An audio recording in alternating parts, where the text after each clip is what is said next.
What if I told you there's one simple shift you can make today that will make toxic people powerless over you forever?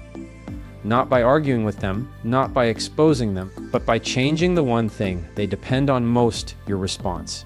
Toxic people thrive on your reaction, not your reasoning. That's the piece most people miss. You can argue with them for hours. You can lay out the most logical explanation. You can pour your heart into proving your point, and it will still never be enough. Why? Because they're not searching for truth, they're searching for control. And the easiest way to control someone is to make them react. Think about it. Every time you get angry, defensive, or overly emotional, you've stepped right into their trap. It's not about what's right or wrong. It's about the fact that you're now playing their game on their terms. They don't care about clarity. They care about the rush of seeing you unsettled, of knowing they can shift your energy with just a few words or actions. That's their victory. And it repeats itself as long as you keep showing up to fight battles that were never meant to be won. Here's the truth that sets you free: your reaction is optional. They don't control that, you do. Toxic people may push every button, twist every fact, and poke at every insecurity, but they can't make you react. That's your choice. And the day you realize that is the day you take their power away. Now, I know what you're thinking. It feels impossible not to react when someone is coming at you with lies, manipulation, or insults. It feels unfair to let them say what they want without defending yourself.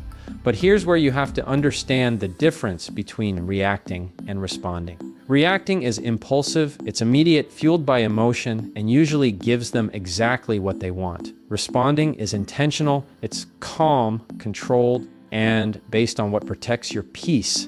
Sometimes the best response is no response at all. When you stop feeding their need for chaos, you'll notice something interesting.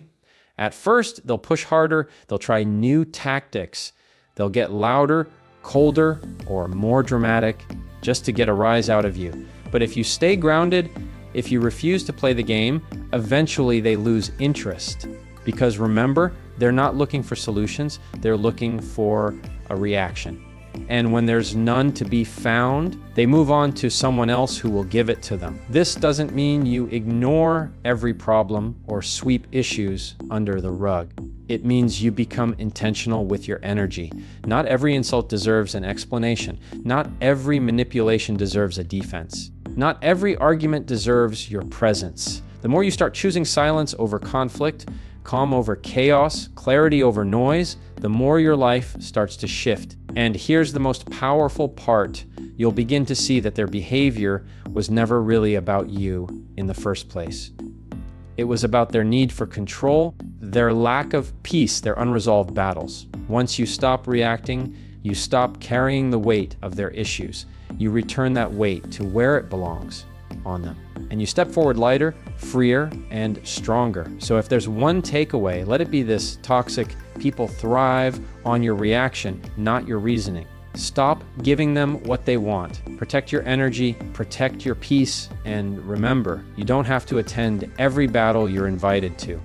Your silence, your calm, your refusal to play the game, that's your power. Use it and you'll never be controlled by them again. Your attention is their fuel, cut it off, and their power fades. That's the simplest way to understand toxic people, but it's also the hardest for most people to practice. We live in a world where attention feels like the smallest thing we can give. A glance, a reply, a comment, an explanation. It seems harmless. But to a toxic person, it's everything. It's the oxygen they need to keep their games alive. Think about a fire. A fire doesn't burn without air. It may look strong, it may look unstoppable, but without oxygen, it suffocates. Toxic people are no different. The oxygen they need is your focus, your reaction, your engagement. Every time you argue back, every time you defend yourself, every time you let them pull you into their drama, you're fanning the flames. You're feeding the very thing you want to escape. Now here's the tricky part. Toxic people know this. They know how to hook you. They know how to push just the right buttons to keep you locked in. They'll play the victim, they'll throw insults, they'll use guilt, they'll even act sweet just to pull you back. And every second you give them attention, you're reinforcing their behavior. That's why it never changes, because you're teaching them it works. The power shift begins when you decide that not everyone deserves your focus. When you finally understand that your attention is not free, it's an investment, and toxic people will never give you a return on that investment. The more you starve them of it, the weaker they get. The same way a fire dies without oxygen, their grip on you dies without attention. Of course, this isn't easy. When someone lies about you, when they insult you, when they try to drag your name through the mud, your natural instinct is to respond. You want to set the record straight. You want to defend yourself, but you have to ask, who are you doing that for? Because toxic people don't care about truth. They care about the show. They care about the fact that they still have access to your time, your energy, your mind. The most powerful thing you can do is deny them that stage. Don't give them the performance they're looking for. Don't hand them the satisfaction of knowing they still affect you. Let them talk. Let them spin their stories. Let them throw their tantrums. Without your attention, it's empty noise. Without your engagement, it dies where it started. Here's the part that might surprise you at first: they won't let go easily. The moment you cut off your attention, they'll escalate. They'll try harder, they'll get louder, they'll find new ways to bait you. That's because they're running out of fuel and desperation kicks in. But if you stay firm, if you keep starving the fire, it has no choice but to burn out.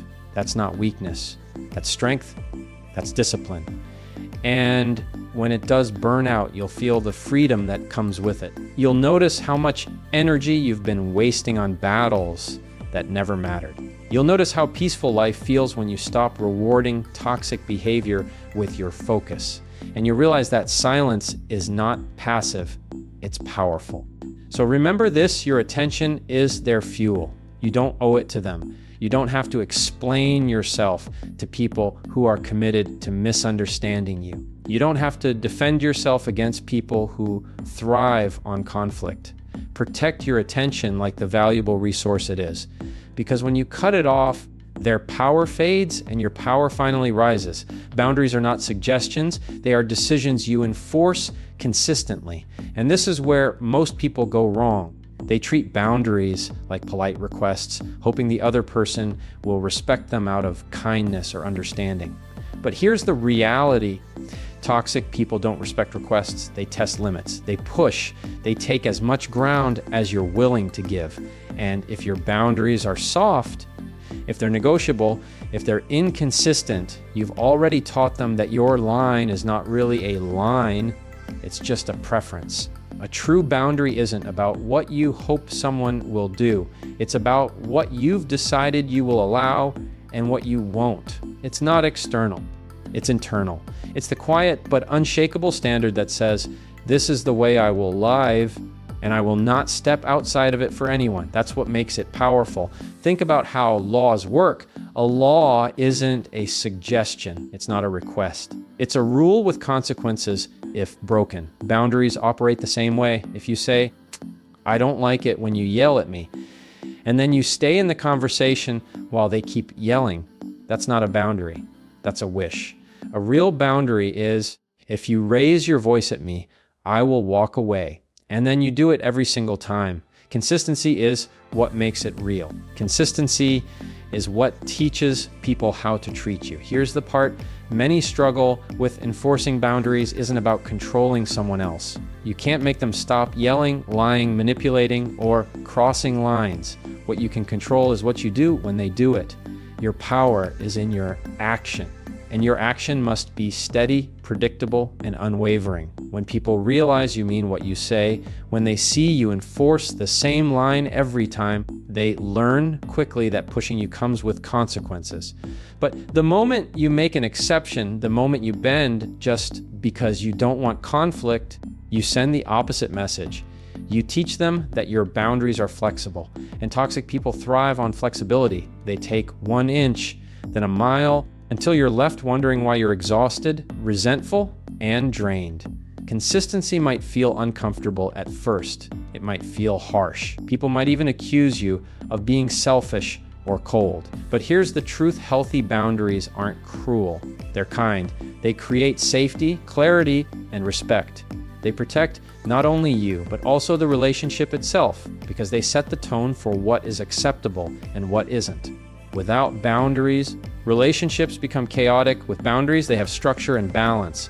The real test is when someone pushes back, and trust me, they will. Toxic people especially will challenge you the moment you start enforcing boundaries. They'll call you unreasonable. They'll guilt trip you. They'll paint you as the bad guy. That's not a sign you're wrong. That's a sign you're finally doing it right, because people who benefit from your lack of boundaries are the ones most threatened by them. So what do? You stay consistent, you stay calm, you enforce your decision the same way every time without apology. You let your actions speak louder than your explanations. And eventually, one of two things happens. They adjust to your standard, or they remove themselves from your life. Either way, you win. Remember, a boundary that's not enforced is just a wish. A boundary enforced inconsistently is just noise. The only boundary that matters is the one you live out every time without exception. Boundaries are not suggestions, they are decisions. And when you enforce them consistently, you take back control of your life, your peace, and your relationships. Expect pushback at first, but persistence breaks their control. This is the part most people don't prepare for. The moment you decide to stand up for yourself, the moment you set a boundary or cut off their drama or stop reacting the way they want you to, toxic people don't just back down and leave you alone. No, they push harder, they test you. They want to see if you really mean what you say, or if you'll fold under pressure. And if you're not ready for that pushback, you'll mistake it for failure, when in reality, it's proof you're finally on the right path. Think about it. When you've always given in, always explained yourself, always played their game, they've learned you're easy to control. So when you change the rules, when you stop giving them the fuel they want, you're disrupting their system. And like anyone who feels their control slipping, they'll fight harder to keep it. They'll get louder. They'll get nastier. They'll try new tricks. That's the pushback. It's not a sign that you're weak. It's a sign that they're losing. This is where persistence becomes your greatest weapon. Persistence is not reacting once and then breaking the next time. It's holding the line every time. It's walking away from the argument every time they raise their voice. It's refusing to explain yourself every time they twist your words. It's staying calm every time they try to bait you into chaos. Because here's the truth: one strong moment won't break their control, but consistent strength over time will. Imagine someone leaning against a locked door. If the door has always swung open before, the first time it stays shut, they'll lean harder, they'll push, they'll pound on it. But if the door never opens again, eventually they stop. They realize the effort is wasted. That's exactly what happens with toxic people. Your persistence, your steady refusal to give them what they want, teaches them the door is permanently shut. The mistake many people make is thinking, well, I tried once and it didn't work. They came back stronger. Of course they did. That's the test. The first pushback is the loudest because it's the moment they realize you're not playing anymore. But persistence breaks them down, not instantly, but gradually, until they see there's nothing left to take. And yes, it takes strength. It takes patience. It takes fighting against your own urge to defend yourself, to prove yourself, to explain yourself. But you need to remember this. Every time you hold your ground, you're weakening their control. Every time you stay consistent, you're teaching them that their old tactics don't work anymore. And over time, the message sinks in, not because they respect you, but because they can't manipulate what they can't move. The beauty of persistence is that it doesn't just break their control. It builds your confidence. You begin to realize how much stronger you are than you thought. You see that their words don't define you, their games don't move you, their chaos doesn't shake you. You start to feel a peace you didn't know you could have, because for the first time, you're not bending under pressure. Standing tall, steady, unshaken. So yes, expect pushback at first. Expect resistance. expect the storm. But know that storms don't last forever. Persistence outlasts them. Consistency outsmarts them. And once they realize they can't control you anymore, they lose interest. Their power fades and your freedom rises. Remember this, it's not about winning one battle. It's about refusing to lose the war. And persistence is how you win. Protecting your peace isn't cold, it's necessary for growth. Too many people carry guilt for choosing themselves. They feel like saying no makes them selfish, like creating distance makes them heartless, like walking away from toxic relationships makes them cruel. But here's the truth, protecting your peace is not about shutting people out, it's about letting yourself breathe. It's about creating the space you need to heal, to grow, to become who you were meant to be. You can't grow in chaos. You can't think clearly when you're constantly defending yourself. You can't reach your potential if your energy is always being drained by arguments, manipulation, or negativity. Growth requires stillness. It requires focus. It requires a kind of inner calm that toxic environments simply won't allow. That's why protecting your peace isn't optional. It's essential. Think about a seed. A seed can't grow in bad soil. You can water it, you can give it sunlight, but if the ground is poisoned, nothing will flourish. You are no different. Your mind, your heart, your dreams, they are seeds. And if you keep planting them in environments filled with chaos, disrespect, and constant conflict, they'll never grow the way they could. Protecting your peace is how you protect your soil. It's how you create the right environment for growth. But here's where the misunderstanding comes in. People will tell you, you've changed, you're distant, you don't care anymore. That's because your growth threatens their comfort. They liked you better when you had no boundaries, when you were easy to manipulate, when you sacrificed yourself to keep everyone else happy. Of course, they'll call you cold when you start protecting your peace. It means they can't use you the same way anymore.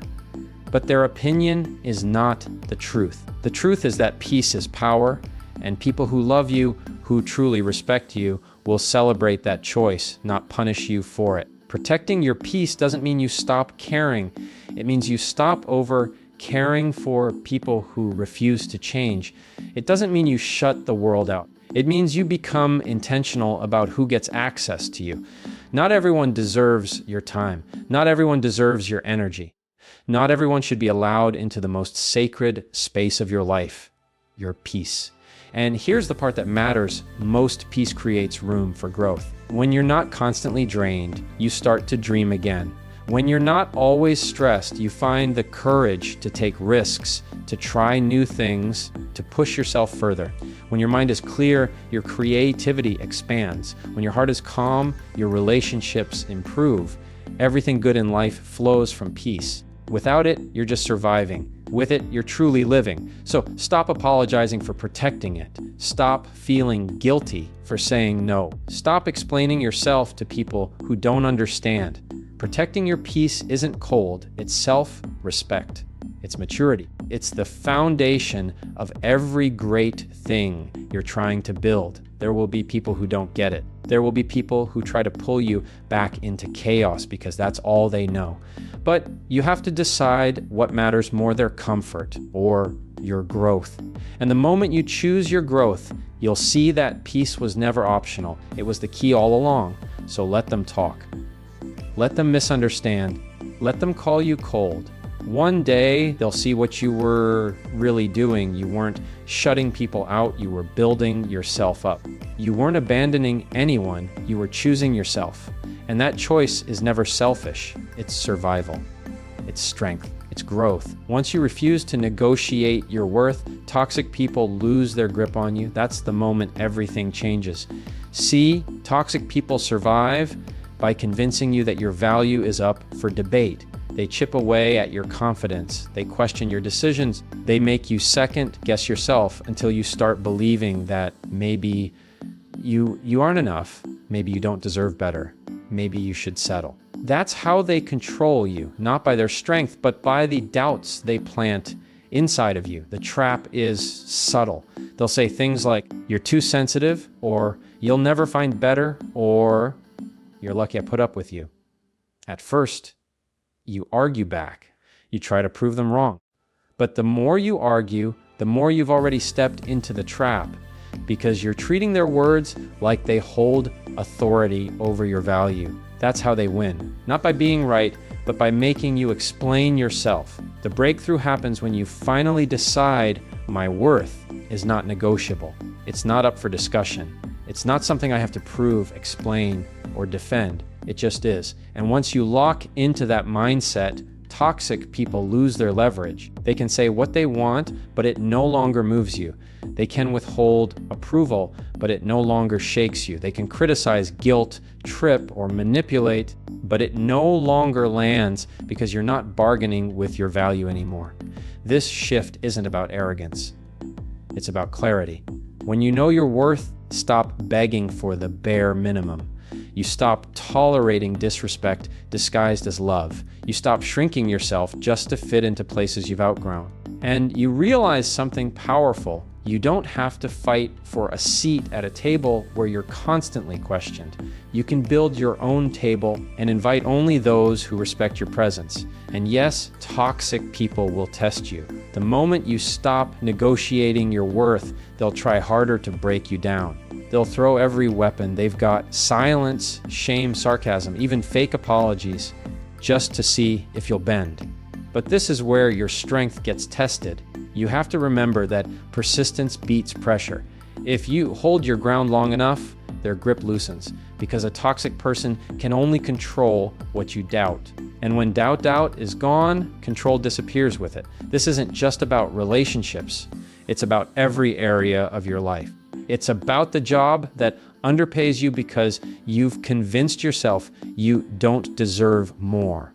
It's about the friends who only call when they need something, and you keep saying yes because you don't want to lose them. It's about the family member who crosses line after line, and you let it slide because you don't want to seem ungrateful. Every time you accept less than you deserve, you're negotiating your worth. And every time you stop, reclaim your freedom. So here's the truth: your worth is not a debate. It's not dependent on how someone treats you, how much attention they give you, or how loudly they try to convince you otherwise. It is fixed, it is solid, it is untouchable if you choose to see it that way. And once you stand in that truth, once you refuse to explain, justify, or bargain for your value, toxic people can no longer touch you. Because here's what they hate the most: a person who knows who they are. They can't manipulate that. They can't bargain with that. They can't break that. And that's why the moment you refuse to negotiate your worth is the moment their grip finally slips away.